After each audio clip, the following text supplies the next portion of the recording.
সরকারের এখনও 1 মাস হয়নি, তারা 1টা মাস পার করুক, আমরা একটু দেখি তারা কি করেন। আমরা যে সমস্ত পরামর্শ দিয়েছি সবাই মিলে, বিভিন্ন দল মিলে, সেটা তারা কতটুকু বাস্তবায়ন করে, প্রত্যাশার আলোকে কতটুকু চলে। তবে এটা বুঝতে পারছেন যে 15.5 বছরে সবগুলো সাংবিধানিক প্রতিষ্ঠান ধ্বংস হয়ে গেছে এবং জায়গায় জায়গায় অনেক সমস্যা সৃষ্টি হয়ে আছে। এর সংস্কার লাগবেই। এই সংস্কার না করে যদি একটা ইলেকশন দেওয়া হয়, এটা অর্থবহ ইলেকশন হবে না। এই জন্য তাদেরকে যৌক্তিক সময়টা আমরা দিতে চাই, কিন্তু এটা আবার দীর্ঘ হোক সেটাও আমরা চাই না। এই জন্য আমরা শব্দটা ব্যবহার করছি যৌক্তিক। সেই সময়টা কত হতে পারে এটা ইনশাল্লাহ আমরা সামনে বলবো, আমরা সব দিক দেখেই এই কথাটা বলবো। এবার বলছেন যে অনেকে ধারণা করেন যে আমরা তো ইসলামী শাসনের পক্ষে কথা বলি, তো ইসলামী শাসন দেশে কায়েম হলে মানুষের অধিকার খর্ব হবে। আমি দৃঢ়তার সাথে বলছি যে ইসলামী শাসন কায়েম হলেই মানুষ এই দেশের বসবাস করে গর্ববোধ করবে ইনশাআল্লাহ, সকল শ্রেণী পেশা এবং ধর্ম বর্ণনা।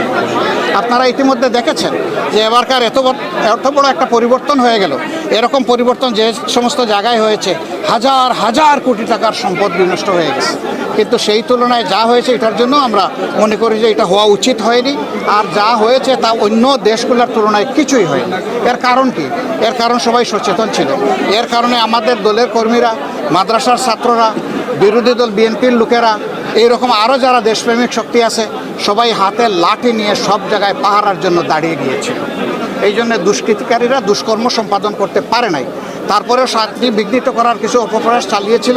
আলহামদুলিল্লাহ আপনাদের সবার জনগণের সম্মিলিত প্রচেষ্টায় সেটাও ভেসে গেছে। তবে হ্যাঁ, এটা ঠিক, ষড়যন্ত্র হয়তো বা থামবে না, কিন্তু ষড়যন্ত্র যে দিক থেকে আসুক, ষড়যন্ত্রকারীদের এটা মনে করতে হবে যে দেশের মানুষ এখন কিন্তু ঘুমিয়ে নেই, এখন জাগিয়ে আছে।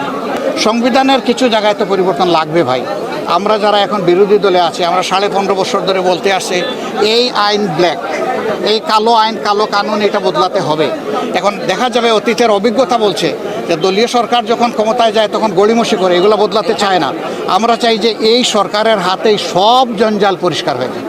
যা দরকার, যতটুকু দরকার একটা সুন্দর সভ্য দেশ গড়ার জন্যে আর একটা অর্থবহ গণতান্ত্রিক পদ্ধতি চালু করার জন্য যা দরকার সব করা হোক। আমরা 2 জায়গায় মেসেজ দিয়েছি, বা 3 জায়গায় বলতে পারেন। আমরা জাতির কাছে আহ্বান জানিয়েছি যে এই ধরনের অপকর্ম কেউ যেন না করে, এটাকে আমরা অপকর্ম বলবো। 10 জন দোষীর সাথে 1 জন নির্দোষ মানুষকেও যদি ইচ্ছাকৃতভাবে হ্যারাস করার জন্য আসামি করা হয়, পুরাটাই দোষী আমরা বলব। আমরা বলেছি এই কাজ কেউ করবে না। আলহামদুলিল্লাহ আমাদের সংগঠনের মামলাগুলো আমরা বলে দিয়েছি যে আমরা সবচেয়ে বড় নির্যাতিত দল, কিন্তু এর মানে এই নয় যে যারে তারে আমরা মামলার আসামি বানাবো। যে সত্যিকারেই মামলার আসামি হওয়া উচিত সে আসামি হবে। আবার হাজার হাজার মামলা দায়ের করব এটা আমাদের ইচ্ছা নেই। আমাদের ইচ্ছা হচ্ছে একটা মামলাই একজন অপরাধীর শাস্তির জন্য আমরা যথেষ্ট মনে করি, শিক্ষার জন্য যথেষ্ট মনে করি। এই জন্য আমরা ওই রকম ঢালাও মামলাও করব না, আর ঢালাও আসামিও বানাবো না।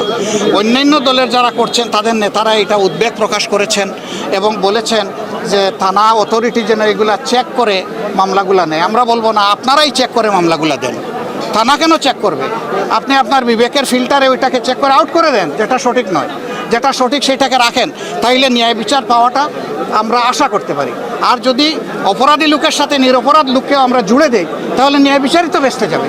ওই নিরপরাধ লোকটাই যখন বলবে যে আমি সৌদি আরবে ছিলাম, অথবা আমার বাবা কবরে আছে, তাকেও আসামি বানানো হয়েছে, এরকম যখন ধরা পড়বে, গোটা মামলাই কিন্তু ফার্সিক্যাল মামলা হয়ে যাবে। আমরা ওইটা চাই না। তাদের নেতৃত্ব পরিবর্তন করলে শুধু হবে না, তাদের চিন্তাধারার পরিবর্তন আসতে হবে, তাদের আচরণের পরিবর্তন আসতে হবে। তারা এদেশের মানুষ, রাজনীতি করার অধিকার সকলের আছে। আমাদের কেড়ে নেওয়া যেমন অন্যায় ছিল, আমরাও আরেকজনের কেড়ে নেওয়ার অধিকার, এটা আমরা এভাবে বলি না। তবে হ্যাঁ, বহু দেশে আছে গণহত্যা যারা সংগঠন করে এবং প্রমাণিত সত্য, চোখের সামনে চাক্ষুষ সত্য, তাদের বহু দলকে বহু দেশে একদম নিষিদ্ধ করে দেওয়া হয়েছে। সেটা সময়ের পরিক্রমায় দেখা যাবে, এটা আজকেই বললে হবে না। আর আমাদেরকে যেটা করা হয়েছিল সেটা স্রেফ গ্রাজমূলক ছিল, এটা সবাই বুঝেছেন, আপনারাও বুঝেছেন, কেউ বুঝে নাই এমন নাই। যারা করেছেন তারাও বুঝেছেন। 14 দল বসে আমাদেরকে নিষিদ্ধ করবে, আপনি বলেন এটা কোথাও আছে আইনে? এই এখতিয়ার কেউ দিয়েছে তাদেরকে? আমি বলতে পারবো যে আজকে জাসদ নিষিদ্ধ, এই বলার অধিকার আমার আছে?